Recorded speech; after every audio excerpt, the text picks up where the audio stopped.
Bonjour à tous et bienvenue sur IQ Invest, la chaîne des investisseurs qualité et des entreprises de qualité. Et aujourd'hui on se retrouve pour la suite entre guillemets de la vidéo de dimanche dernier qui était sur le sujet des pays les plus performants et des pays les plus qualitatifs. Et aujourd'hui on va faire la même chose avec les différents secteurs boursiers, à savoir on va essayer de déterminer quel est le plus performant à long terme et également quels sont les secteurs les plus qualitatifs, donc avec le plus grand nombre d'entreprises de qualité. Juste avant de commencer, je vous rappelle que je ne suis pas un professionnel de la finance, cette vidéo n'est donc pas un conseil en investissement, vous êtes tous entièrement responsables de vos investissements et investir comporte des risques de perte en capital. Ceci étant dit, donc, quel est le secteur le plus performant? Évidemment, on entend souvent que c'est le secteur technologique qui tire la performance des marchés vers le haut, donc on pourrait se demander est-ce que c'est vrai et est-ce que c'est dû à la qualité des entreprises qui composent ce secteur technologique ou est-ce qu'il y a des secteurs qui sont encore plus qualitatifs? Donc nous allons voir non seulement quel est le secteur le plus performant, mais aussi quels sont les secteurs avec la plus grande proportion d'entreprises de qualité.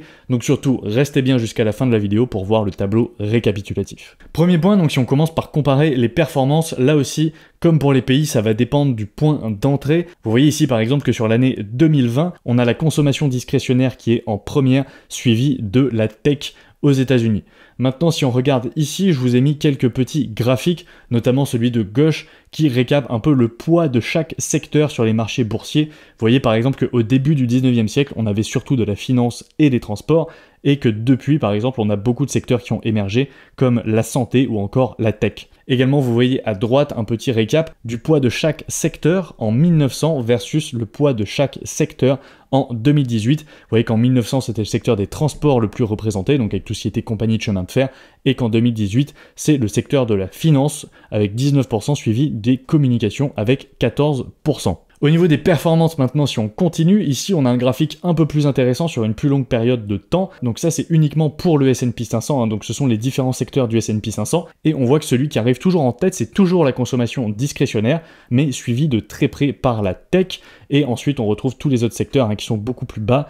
Et les utilities, donc le secteur des utilitaires, donc notamment des services publics, qui ferment la marche et qui a la moins bonne performance. Et également ici, je vous ai mis un petit récap d'une étude qui a été faite sur les différents secteurs du S&P 500 en fonction des différentes périodes économiques, donc récession, phase de recovery, expansion et ralentissement économique. Vous voyez que chaque secteur a eu des performances différentes historiquement en fonction des différents cycles économiques. C'est pour ça qu'on recommande d'ailleurs en bourse en général d'être diversifié de manière sectorielle, même si personnellement je pense que avoir des entreprises dans tous les secteurs n'est clairement pas pertinent parce qu'il y a des secteurs qu'on peut largement éviter comme l'immobilier ou les utilitaires qui ne font pas de rendement. Et à l'inverse, je pense qu'il y a des secteurs comme la tech par exemple qui sont aujourd'hui tellement vastes qu'on ne peut pas regrouper toutes les entreprises tech dans un même panier puisque au sein des entreprises tech on a vraiment des complets opposés et on peut avoir des conglomérats comme Constellation Software par exemple, des entreprises qui fabriquent du hardware comme Apple ou des entreprises de purs logiciels par exemple comme Adobe. Donc voilà, on a vraiment des extrêmes opposés dans le secteur de la tech. Maintenant, si on regarde le nombre d'entreprises par secteur, donc là je précise que comme la dernière vidéo, toutes les données sont issues de l'application IQ Invest et vous aurez bien évidemment les liens en description et le code promo de moins 10% valable un mois et pour les premiers inscrits qui s'affichera à l'écran. Donc sur l'application IQ Invest, on a 17% d'entreprises de l'industrie. Je précise qu'ici, il s'agit du nombre d'entreprises et non pas du poids en termes de capitalisation des différents secteurs. Donc là, c'est vraiment le nombre d'entreprises.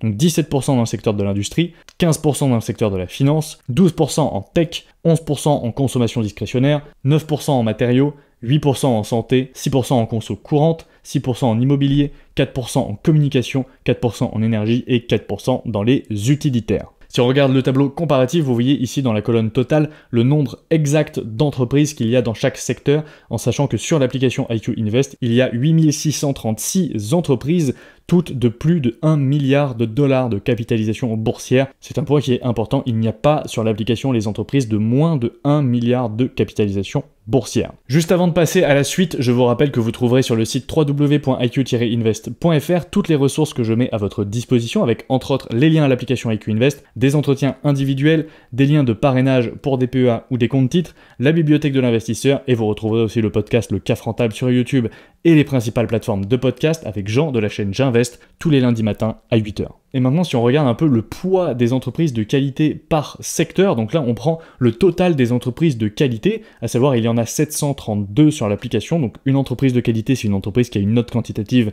de plus de 12 sur 20, et si on regarde la distribution des secteurs dans ce total des entreprises de qualité, on a 22% en tech, 18% en industrie, 16% en santé, 11% en consommation discrétionnaire, 9% en finance, 6% en matériaux, 6% en consommation courante, 3% en communication, 2% en énergie, 1% en immobilier et 0,82% dans les utilitaires. Donc là, vous voyez que si on regarde par entreprise de qualité, c'est largement le secteur technologique qui arrive en premier et ça s'explique de manière très simple. En général, c'est le secteur qui a le plus de croissance, mais aussi qui a les meilleures marges, puisque forcément, c'est beaucoup moins coûteux de fabriquer un logiciel et de déployer un logiciel auprès de ses clients que de fabriquer des voitures, par exemple. Et ici, je vous ai mis le tableau comparatif et vous voyez en détail le pourcentage d'entreprises également de qualité par rapport à chaque secteur. Donc vous voyez qu'on a 15% en santé, 14% en tech, 9% en consommation courante, 9% en consommation discrétionnaire, etc., etc. Donc vous voyez que le secteur qui a proportionnellement le plus d'entreprises de qualité, c'est le secteur de la santé, suivi du secteur technologique. Et c'est vrai que historiquement, c'est souvent deux secteurs qui ont très très bien performé en bourse. Et donc maintenant, pour conclure, les secteurs industriels et financiers sont les plus importants en termes de nombre d'entreprises comme on l'a vu, et également la qualité des entreprises dans un secteur peut nous donner une idée de la performance de ces derniers, puisque ce sont les secteurs technologiques, industriels et santé qui sont les secteurs les plus qualitatifs proportionnellement au sein des différentes entreprises de qualité. Par contre, ce sont les secteurs santé, tech et consommation qui ont le pourcentage le plus élevé au sein de chaque secteur d'entreprise de qualité. Et voilà, merci à tous, merci à ceux qui sont restés jusqu'à la fin. Comme d'habitude, n'oubliez pas de laisser un pouce bleu sous la vidéo. Dites-moi en commentaire ce que vous en pensez et est-ce que le résultat vous surprend ou pas. Personnellement, j'étais plutôt convaincu déjà que le secteur technologique était le plus qualitatif. Ça n'a fait que renforcer mes convictions. Abonnez-vous à la chaîne si ce n'est pas déjà fait. N'oubliez pas d'aller me suivre sur Instagram @iq-invest.fr. Allez suivre également le CAF Rentable sur YouTube. Et moi, je vous dis à la prochaine pour une nouvelle vidéo. Ciao.